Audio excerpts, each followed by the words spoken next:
sociology professor at DePaul, where he studies and teaches about gangs, drug abuse, and how law enforcement, politicians, and society as a whole respond to them. He's also the head of Sawbuck Films, which makes very powerful, no-frills documentaries about life on the fringes in this city. Before we bring Greg Scott out, we're going to show a clip from one of those films, a piece called The Family of 1312.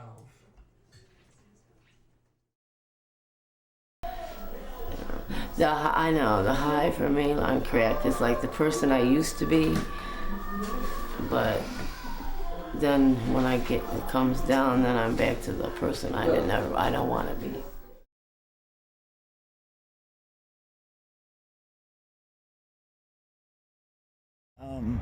Eventually the anger is going to grow old and cold, and the fondness that I have for these people, that's pretty stronger than any grudge I could hold, is going to take over.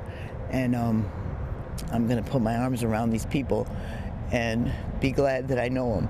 And whether they mean it or not, I know that they do love me and they do care about me, and they have been worried about me and where I've been. So we come here to get high, we come here to smoke, we come here to shoot up, and we come here to pass out. We come here to do dates. We come here to eat. We use this house for a lot of shit. Yeah, everybody's pretty good to me, so I'm pretty okay with it, but the dope habit ain't good.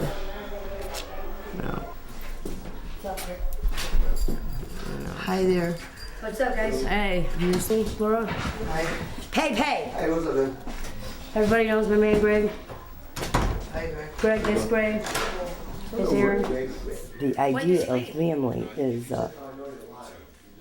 they're there when I needed them, each and every time that I need them. That is the reason that I call them family. Birthdays, we celebrate birthdays.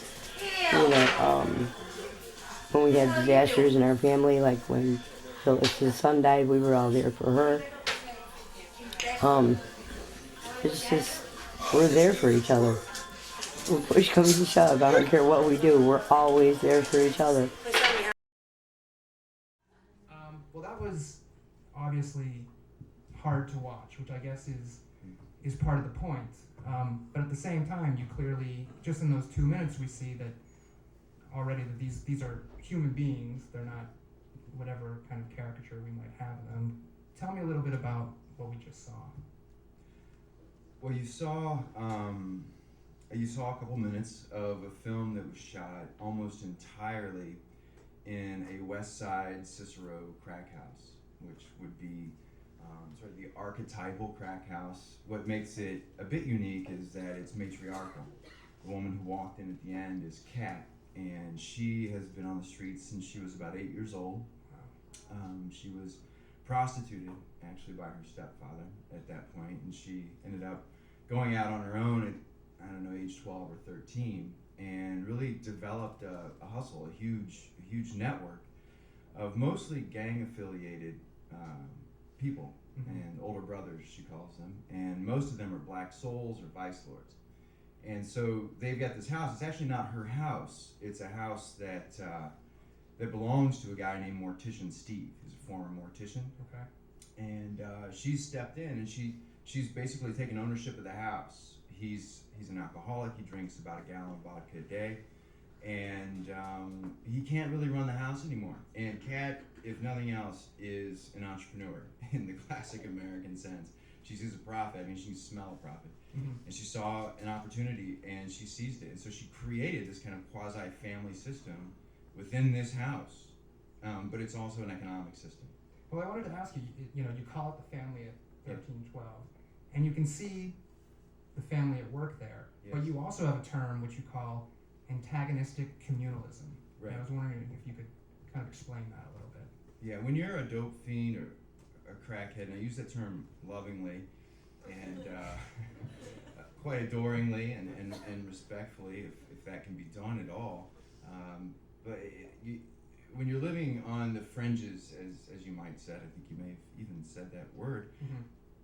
You have to count on other people to get by, to get through your day, for information. Where's the dope? Where's the good blow? Where's the good rock? Where are the Vics? The Vics are the guys from the suburbs that I've been interviewing recently who have wives and children at home. They're in Atlanta on a business trip, but actually they're getting their rocks off in Cicero. But where are the Vics tonight? Where's the wire lick? I've been running with a wire theft crew. We steal wire from ComEd plants. I don't really steal with. Right. I understand. They do the stealing. I understand. But yeah, so there's this communalistic need. It's almost a compulsion, but at the same time, there's a tacit, unspoken agreement. They're gonna fuck each other. Okay. I mean, you're just gonna screw each other over. You're gonna run game, and you're not gonna hold a grudge, because when you're living on the fringe like that, and you're living in 4-hour increments. If you're addicted to heroin, it's 4 to 6 hours. You're going through withdrawal, and you're living in these short periods of time, and so you really can't afford to hold a grudge against somebody. You gotta bury the axe. You gotta move on.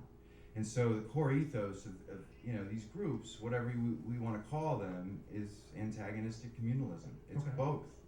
Now you came here and you told me you've been up for 30 straight hours. I have been up for 30 hours, yeah. You can lay down if you'd like. I might, but your zipper's facing out. This zipper, I can't. Oh. Yeah, I noticed it when I was sitting over there with my wife, Erin, who's she runs Sawbuck Productions. Really, she's everything. She said, "Look at that zipper." Yeah, no, I can't lie down on couches when the zippers are out. So let's pick it up. We'll turn it over. Do you mind? Yeah, come on. Come on. Is it like a cum stain on here or anything? All right. You've probably seen worse. Yeah. This is true. So, what were you doing the last 30 hours? This year we're doing a film called Matrimony, and it follows the daily lives of Pam and Steve, Ponytail Steve and Pam, and I've known them for 8 years. They're good friends of mine. They're heroin addicted, homeless people, and we've been with them for 30 straight hours. Wow. And doing what they do. We've been in shelters and shooting galleries, crack houses, abandoned buildings, panhandling. So you name it, we do it, and that's the way we work. If they're doing it, we're doing it for the most part, with some parameters, of course. Now I understand how all of this makes sense for the films you shoot. Tell me how it relates to the work you do at DePaul. Well, I got tenure at DePaul, so I can do anything I want. And a lot of this, okay, so how does it relate? I am by training an ethnographer, which means I have a kind of anthropological approach to the study of human behavior. And so I have, for many years, been studying drug economies, demand and supply. When I say demand, I really mean use. More specifically, I'm sort of an anthropologist of infectious disease among injection drug users, crack smokers, prostitutes, who like to be called hookers and not prostitutes, by the way. Hookers. Let me write that down. Yeah, write that down. Yeah. They like to call you a trick. And I mean you specifically. Not the colloquial you. Right. What the fuck was I saying? I have no idea. I don't know. It doesn't matter. Yeah. Oh, DePaul. Right. Yeah. Your full-time job. I have a job. They cut me a paycheck. I teach. I'm actually the director of the Social Science Research Center there. I'm not sure how I landed that, but I got it. And I draw a paycheck. I teach one class each quarter. That's it. And the rest of the time I'm engaged in filmmaking.